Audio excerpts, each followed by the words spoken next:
তো আমি এতিয়া আলোচনা কৰিম 8 নম্বৰ অধ্যায় গতি বা মোচন। এটা গতি বুলি আমি কাক কওঁ?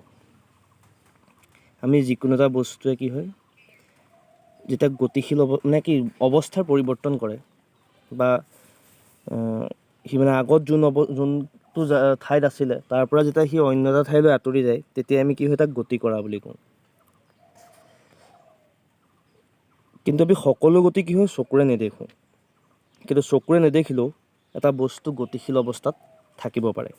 সেইখিনি কথাকে এতিয়া আমি আলোচনা কৰিম।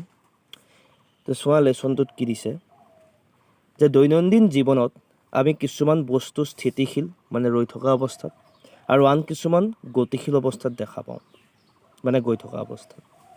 এতিয়া চৰাই এটা উৰে, গতিকে কি হয় সি গতিশীল অৱস্থাত থাকে। বা মাছে সাঁতোৰে, আমাৰ দেহত থকা যি শিৰা আৰু ধমনী তাৰ মাজেৰে তেজৰ চলাচল হয়। গাড়ী এখন চলে, অণু পৰমাণু গ্ৰহ নক্ষত্ৰ আৰু তাৰকামণ্ডলী এই সকলোবিলাকে কি হয় গতিশীল অৱস্থাত থাকে।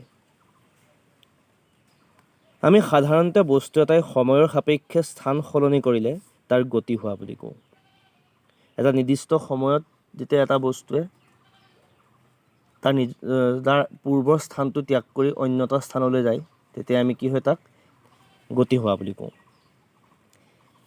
অৱশ্যে আন কিছুমান পৰিস্থিতিত পৰীক্ষৰ সাক্ষ্যৰ ভিত্তিতহে গতি হোৱা বুলি প্ৰতিপন্ন কৰা হয়।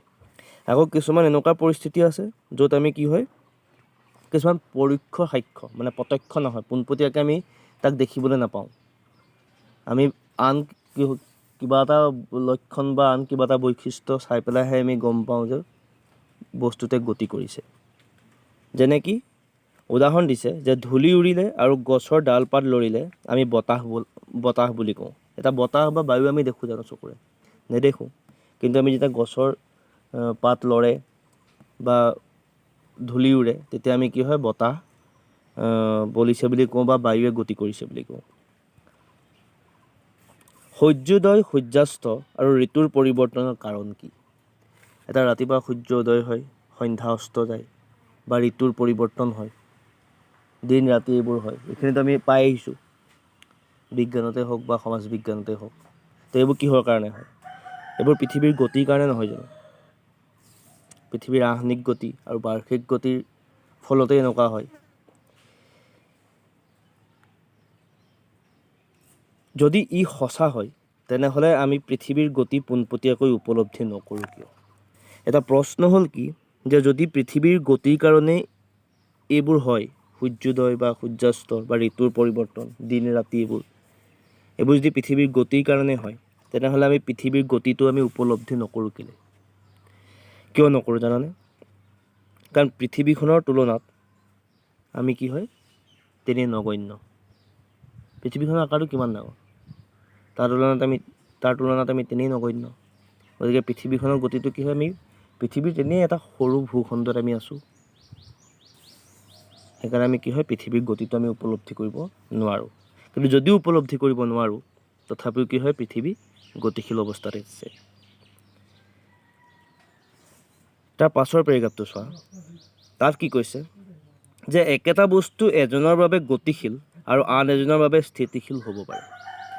একেটা সময়তে এটা বস্তু কাৰোবাৰ কাৰণে গতিশীল, আকৌ সেই সময়তে কি হয় বেলেগৰ কাৰণে সি স্থিতিশীল অৱস্থাটো থাকিব পাৰে। কেনেকৈ থাকিব পাৰে চোৱা, উদাহৰণস্বৰূপে গৈ থকা বাছ এখনৰ যাত্ৰীসকলে বাটৰ কাষৰ গছবোৰ পিছলৈ যোৱা যেন পায়। এতিয়া তোমালোকৰ গাড়ীত গৈ থাকোঁতে অনুভৱ কৰিছা আমি ৰাস্তাৰ কাষত যি ঘৰ দুৱাৰ বা গছ গছনি পাওঁ বা মানুহ দুনুহ যি পাওঁ আমি কি হয় সিহঁতে পিছলৈ গতি কৰি থকা যেন লাগে। কিন্তু দৰাচলতে সিহঁতে পিছলৈ গতি কৰি থাকে জানো? নাথাকে। কিন্তু আমাক তেনেকুৱা লাগে। বা আমি যদি ৰাস্তাৰ কাষত ৰৈ থাকোঁ তেনেহ'লে গাড়ী এখন যদি পাৰ হৈ যায় আমি সেই গাড়ীখনৰ লগতে কি হয় তাৰ ভিতৰত থকা যাত্ৰীখিনি গতিশীল অৱস্থাত দেখোঁ। কিন্তু গাড়ীখনৰ ভিতৰত গৈ থকা মানুহখিনিয়ে গাড়ীখনৰ ভিতৰত গৈ থকা মানুহখিনিয়ে কি হয় ৰাস্তা কাষৰ মানুহ বা দোকান পোহাৰ বা ঘৰ দুৱাৰ বা গছ গছনি সেইখিনিকে কি হয় গতিশীল অৱস্থাত দেখে। কিন্তু তেওঁলোকৰ লগৰ যিখিনি সহযাত্ৰী সেই সহযাত্ৰীখিনি কি হয় তেওঁলোকৰ কাৰণে তাহাঁতি কি হয় স্থিতিশীল অৱস্থাত থাকে। সেইটোকে কৈছে যে একেটা সময়তে যদি এটা বস্তু কাৰোবাৰ কাৰণে গতিশীল বেলেগ কাৰোবাৰ কাৰণে সি আকৌ স্থিতিশীলো হ'ব পাৰে। কথাটো বুজি পাইছে নাই?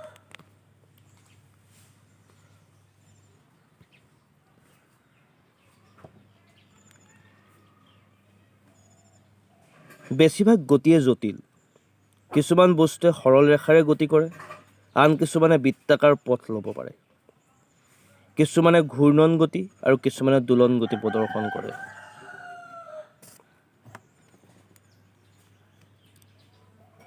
এতিয়া কি হয়, বেছিভাগ গতিয়ে জটিল হয়।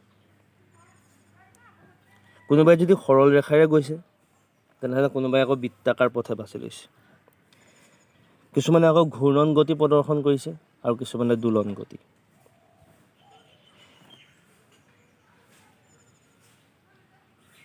আৰু কেতিয়াবা কেতিয়াবা কি হ'ব পাৰে যে এনেকুৱা একাধিক গতি একেলগেও মিহলি হৈ যাব পাৰে বা সংযোজন হ'ব পাৰে। এই অধ্যায়ত আমি পোনতে বস্তুৰ সৰল ৰৈখিক গতিৰ বিষয়ে শিকিম।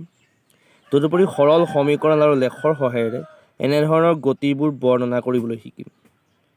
পিছলৈ বৃত্তাকাৰ গতি কেনেদৰে বৰ্ণনা কৰে সেই বিষয়েও আলোচনা কৰিম। এতিয়া প্ৰথমে আমি ইয়াত কি পঢ়িম যে সৰল সমীকৰণ আৰু লেখৰ সহায়ত গতি বৰ্ণনা কেনেকৈ কৰে তাক শিকাৰ আগতে আমি বস্তু এটা সৰল ৰেখাৰে কেনেকৈ গতি কৰে বা কি পৰিস্থিতিত বস্তু এটা সৰল ৰেখাৰে গতি কৰিব সেই বিষয়ে আমি প্ৰথমে আলোচনা কৰিম।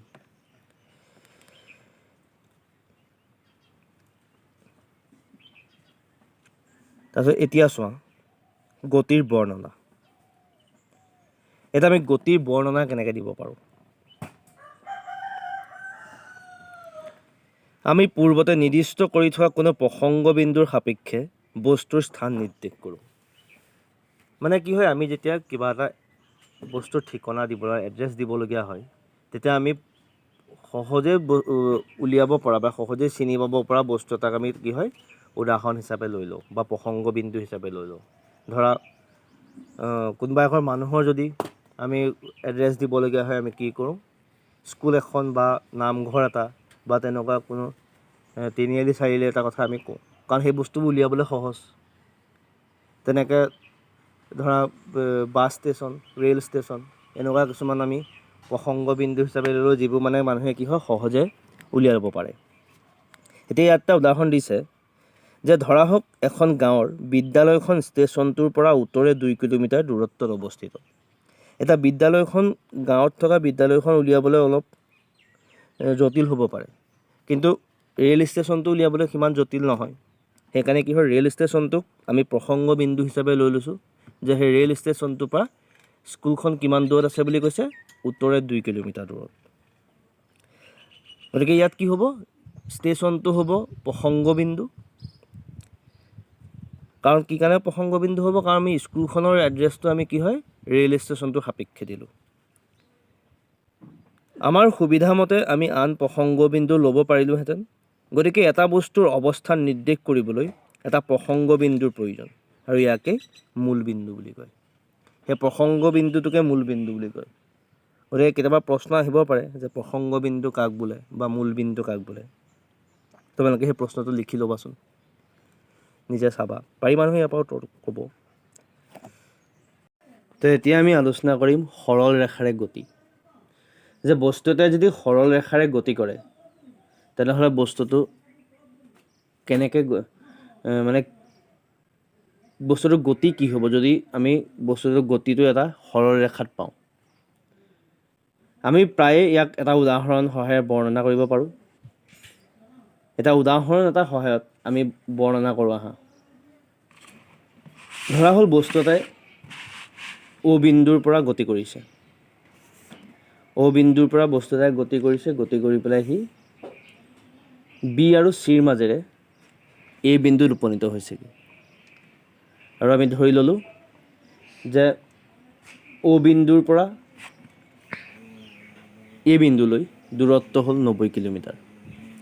গতিকে বস্তু এটাই কি কৰিছে, যাত্ৰা আৰম্ভ কৰিছে, শূন্যৰ পৰা সি যাত্ৰা আৰম্ভ কৰি পেলাই 90 কিলোমিটাৰ দূৰত্ব অতিক্ৰম কৰিছে। তো এই ক্ষেত্ৰত কি হ'ব, বস্তুটোৱে অতিক্ৰম কৰা দূৰত্ব হ'ব 90 কিলোমিটাৰ। আৰু বস্তুটোৰ হৰণ হ'ব 90 কিলোমিটাৰ। এটা হৰণ বুলি ক'লে বুজি পোৱা নাই। হৰণ হ'ল যে বস্তু এটাৰ প্ৰাৰম্ভিক আৰু অন্তিম অৱস্থাৰ মাজৰ যিটো ন্যূনতম দূৰত্ব, সেইটো হৰণ বুলি কয়। মানে প্ৰাৰম্ভিক অৱস্থা মানে হ'ল বস্তুটো প্ৰথমে ক'ত আছিলে, কোনটো অৱস্থাত আছিলে বা কোনটো ঠাইত আছিলে, সেইটোৰ পৰা আমি দূৰত্বটো জুখিব সময়ত বস্তুটো যোনটো ঠাইত থাকে সেই দুইটাৰ মাজৰ যিটো ন্যূনতম দূৰত্ব, মানে যিটো মানে মিনিমাম ডিষ্টেঞ্চ যিটো, সেইটোকে কি বুলি কয়, হৰণ বুলি কয়। গতিকে এই ক্ষেত্ৰত কি হ'ব, অতিক্ৰম কৰা দূৰত্বও 90 কিলোমিটাৰ আৰু হৰণো 90 কিলোমিটাৰ হ'ব। তাৰপিছত ধৰা হ'ল বস্তুটোৱে এ বিন্দুৰ পৰা উভতি আহিছে, উভতি আহি পেলাই চি বিন্দুত উপনীত হৈছে। গতিকে এতিয়া কি হ'ব যে আমি যদি চাওঁ এ বিন্দুৰ পৰা চি বিন্দুলৈ আৰু দূৰত্বটো কিমান, 5, 10, 15, 20, 25। গতিকে গাড়ীখনে ইয়াৰ আগতে 90 কিলোমিটাৰ দূৰত্ব অতিক্ৰম কৰি আছিলে। আকৌ এ বিন্দুৰ পৰা চি বিন্দুলৈ উভতি আহিলত সি আৰু 25 কিলোমিটাৰ দূৰত্ব অতিক্ৰম কৰিলে। গতিকে এইবাৰ গাড়ীখনে অতিক্ৰম কৰা দূৰত্ব হ'ব 90 যোগ 25 মানে 115 কিলোমিটাৰ। গতিকে গাড়ীখনে টোটেল 115 কিলোমিটাৰ দূৰত্ব অতিক্ৰম কৰিলে। কিন্তু এই ক্ষেত্ৰত যদি আমি হৰণ চাওঁ তেনেহ'লে হৰণ কিন্তু 115 কিলোমিটাৰ নহয়। কিয় নহয়? কাৰণ আমি আগতেই কৈ আহিছোঁ যে বস্তু এটাৰ প্ৰাৰম্ভিক আৰু অন্তিম অৱস্থাৰ মাজৰ দূৰত্বটোকহে হৰণ বুলি কয়। গতিকে এই ক্ষেত্ৰত কি হৈছে, অ'ৰ পৰা চিলৈ দূৰত্ব কিমান, 65 কিলোমিটাৰ।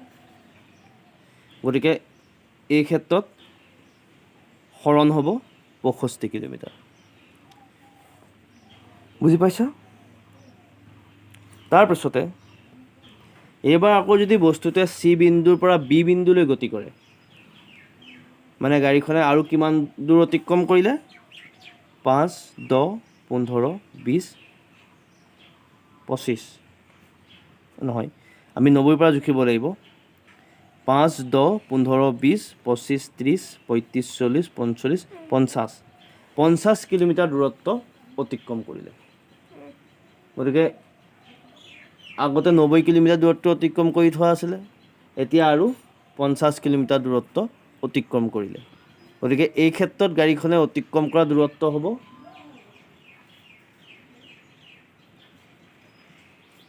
90 যোগ 50 মানে 140 কিলোমিটাৰ। গতিকে গাড়ীখনে মুঠ 140 কিলোমিটাৰ দূৰত্ব এতিয়ালৈকে অতিক্ৰম কৰিলে।